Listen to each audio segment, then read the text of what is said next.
Hi, everybody. Dan Illman and Mike Beer. The DRF race of the day for Friday, December the 16th. Race number 8 at Oaklawn Park. It is a 2-life allowance for 6 figures. Let's take a look at this field. We're going a mile. There is a short stretch, and you're going to want to scan the QR code for race of the day access on your mobile device. This is a full field, and it is a very competitive group, Mike. Several horses in here are going to vie for favoritism. I don't see a standout. Yeah, me either. I think more than anything else, as far as betting the race goes, you probably want to wait as long as you can and see where the money goes and maybe find out who you can get a price on in here. Then I think a lot of different horses can win. Trips are going to be very, very important in here. Just a bunch of horses who have already run pretty well, and it feels like most of them still have upside. And there's a very good chance this could be a competitive pace scenario. We throw up the Timeform US pace projector. The 5 Fair Dinkum was on the lead in his most recent start. The 8 Does a Machina, that horse was on the lead sprinting in his debut, albeit against weaker competition. And Film Star is a horse that can be forwardly placed. I won't be surprised maybe if the 1 Sees the Night shows some speed, stretching out significantly and drawing the inside post. Yeah, we'll see what they decide to do there. That horse hasn't shown a ton of speed in his races, but he is perfectly drawn and stretching out. There are horses to the outside, though, Dan. Most of them have already shown pretty good speed. I do think this pace could be fast. Another one could be the 10 Carbonite stretching out off of the claim. Let's start things off with the number 1 Seize the Night, who's making his second start off of a very long layoff for Wayne Lucas. And I don't think he ran badly at all in his first start back. It was a short sprint to Churchill Downs, and he was outrun early, but he ran on at the end of that race. It was a sneaky good performance off the layoff, a race that produced a couple of next out winners. One came back and won with an 88 buyer. Another came back and won at Turfway with an 89 buyer. And this horse is bred to go long. Yeah, that's a good way that you put it there, I think, Dan. I think that was a sort of a sneaky good effort there off the layoff, just going 5 and getting sort of outpaced early in that race. He got the right ride from John Court. He just stayed in. He cut the corner through the stretch there. But, boy, did he have a lot of horses in front of him there. And this horse, to me anyway, looked like he could never really get his momentum up. He had a little bit of horse there, but there were horses in front of him, and he couldn't get clear until it was way too late. But he was running on at the end. And I remember really liking his debut win. Even though it didn't come back fast, I liked his debut win last year. That was a very impressive visual. And then something must have happened in the Sanford. He did not break well from the gate, and then that preceded the lengthy layoff. So maybe that race just an injury occurred. This is a horse that's going to be a good price and will be running on late. The 2 is Jolly Tommy, and Jolly Tommy's very consistent. He's hit the board in his last 6 races, but he was the beaten favorite in the 2 prior to this race, where he finally got it done at 4-5. And I thought he had a very nice trip here at Horseshoe Indianapolis. He sat in the second flight. He followed this leader's live cover on the outside, and it takes him the whole stretch to get by. But he did so with a good fig. Yeah, he does finally wear this horse down to prevail. And you're right, Dan. He got a really good trip in here, and I think it sort of made all the difference because in his prior 2 races, you know, maybe you could argue, especially the race 3 starts back, you could argue that he was best, where he just got sort of hooked up on the pace and then he just couldn't quite hold on at the end. Last time, they didn't go with him. They took him back. They let some other horses contest it, and he came and he ran him down. To his credit, I think he's got to improve again. 10 Gauge is going to cut back to a mile, and he has run well at a mile in the past. His only win came going 9 furlongs over a sloppy track in an off-turf race. That race sandwiched between a couple of 1.25-mile efforts at Churchill Downs. While he's shown tactical speed going longer, I think they'll take him back in a sharper 1-turn mile. He has had his share of chances, so I wonder how much upside is left. Yeah, me too. I think they will take him back in this race as well. And then we'll see if he can, make up the necessary ground here with the short stretch. Overall, I just don't really like his form that much. He's got the competitive figure from that last race, but that was going 1.25 miles.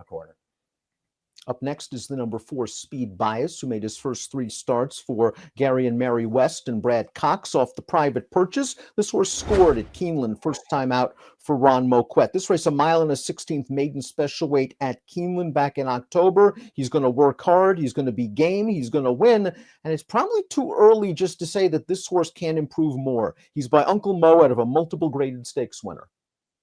Yeah, and he's pretty game to get the job done here, Dan, with a horse that's fighting him every step of the way on the inside. They put distance on the rest of that field there. That was a good performance. He ran pretty well in his prior 3 starts anyway. This horse is a contender in here for sure.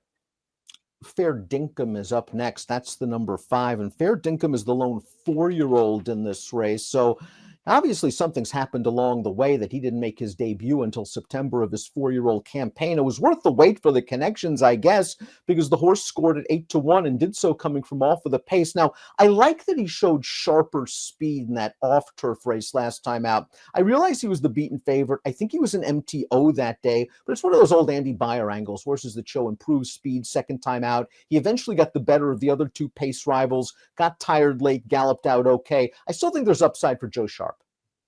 I do too. He ran fine last time. He was entered main track only that day. He did show improved speed, but I mean, they could have just put him on the lead that day, but Tyler, I guess, didn't want to do that. And he sort of sat up outside another horse, but he ran fine in there. I liked his debut. He was really green in that race, but he still got the job done. The Wests and Brad Cox, they don't have speed bias anymore, but they have a strong contender in this race in the 6. Film Star, who was an open lengths winner of a 1-mile race at Ellis Park 3 starts back, albeit over a wet track. Last time out at Keeneland, I'm not really sure that trip panned out too well for him. The 5th place horse actually came back to win with a 92 buyer, so I might take that race with a grain of salt, and he earned a nice figure 2 back when running an okay 3rd. Yeah, he paired up the 85 buyers and his races 2 and 3 back. His maiden win, I know that was on a wet track, but he ran really well that day. I really liked the way he finished that race off, and he was game in his next start. He just wasn't quite good enough that day, but I thought he ran fine once again. And I'm with you on his last one. I think there are excuses to be made. Although Grantham, the number 7, his only career victory came on the synthetic surface, the poly track at Turfway Park. He's proven himself on dirt. He was second in the Tampa Bay Derby 2 starts back. He was entered in the Bluegrass, had the far outside post. Maker scratched him that day, and then he disappeared. He comes back off the layoff. He did not run well in that 1-turn mile. He didn't. He got into a pretty fast-paced race there.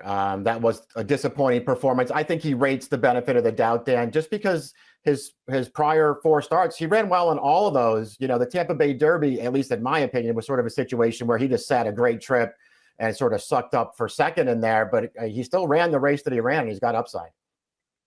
Maybe these connections have found something with the 8. Dise Machina, a horse that was claimed for $20,000 out of his career debut at Churchill Downs. He's a quality road half-brother to millionaire General Quarters, who I think is a Grade 1 winner on 2 surfaces. This horse showed speed in his debut, blew him away. Distance shouldn't be a problem. We'll see how he handles the class hike.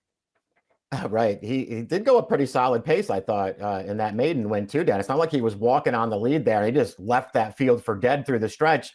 It was just really hard to tell because I feel like he beat a pretty bad field that day. There was absolutely nobody running behind him. And the horse that was on the pace with him, who wound up holding on for second, he just ran back in New York. He finished a pretty close second in a maiden special weight race, but it was a slow race. I didn't really feel like he ran that well. I don't know. I didn't really want this horse in here, but I guess he could improve. The 9 Breslau is up next for Rudy Brissett. This horse was a winner 2 starts back, going a 2-turn mile at Horseshoe, Indianapolis. Was caught up on a pace last time out in his first start against winners, but he tired pretty badly, Mike. The 5th horse came back to run second with a 76 buyer, but in a weak starter allowance at Hawthorne. I'm not sure where this horse classes up or fits in this spot. I don't either. And I'd be willing to give him the break, though, because I don't think they'll ride him as aggressively this time. And maybe they'll go fast in front of him again, and he can sit off of it and make a run, which is kind of what he did when he broke his maiden, Dan. And he outfinished Jolly Tommy. He let Jolly Tommy go up there and contest it. This horse set a great spot away from a contested pace and then came through the stretch and closed it down. I think they'll ride him like that in here. Carbonite completes the field. This horse is stretching out off of the claim. He's by Union Rag, so there is some distance pedigree. But for a horse with speed, with this tough outside post position and a short run into the turn, his apprentice rider is going to have to really work to get position. Yeah, I just think there's too much working against this horse. And he's got to improve anyway, Dan, if he's going to beat this field. He's going to have to do it on probably a fast pace from an outside post. Before we get to our top selections, please click the subscribe button on the Daily Racing Form YouTube channel for the latest DRF videos. Let's take a look at our top selection for the Friday DRF race of the day, the 8th at Oaklawn Park. Mike's going with Seize the Night. Second off the long layoff, stretching out to a distance that should be acceptable.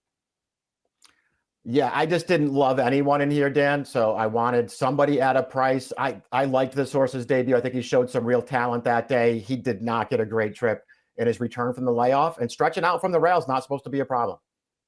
We're all over the place in this wide open affair. I like that Fair Dinkum showed improved speed second time out. I don't think he needs the lead to be successful. This time, I think he lets others go. And I believe there is still some upside as even though he is the only 4-year-old in the field. 1764 for Mike, 5342 for me. Fun race.